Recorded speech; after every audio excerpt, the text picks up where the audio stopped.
here with Marco Valgamigli, and I hope I pronounced your name correctly. You did, thank you.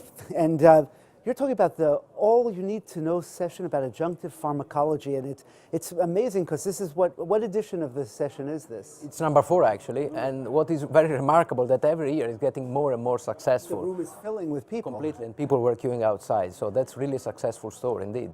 Why is that? Well, I think for multiple reasons, most likely the quality of the speaker, but I think the format in itself has a great value, and let me briefly elaborate on that. The fact that in 90 minutes we are really aiming to provide a comprehensive as well as concise overview of a field which gets bigger and bigger and bigger, and practitioners are getting more and more complicated.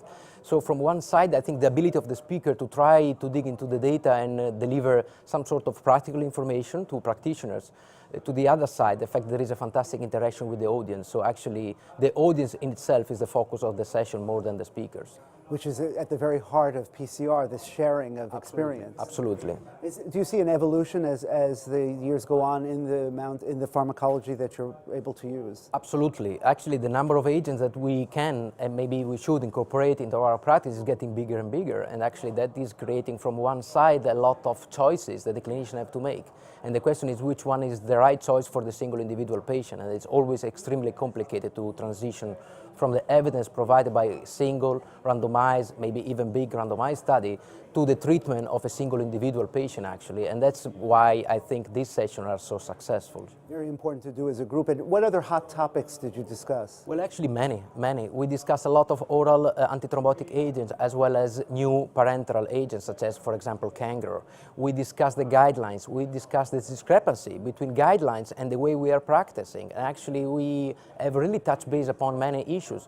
One, for example, which is very important, European Society of Cardiology guidelines since, I would say, 2011, so already 3 years ago, were promoting the use of new P212 inhibitors instead of the old drug.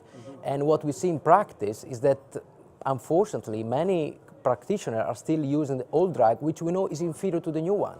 So these are the discussion that is taking place at that session, and actually we are more and more digging into the reason for that.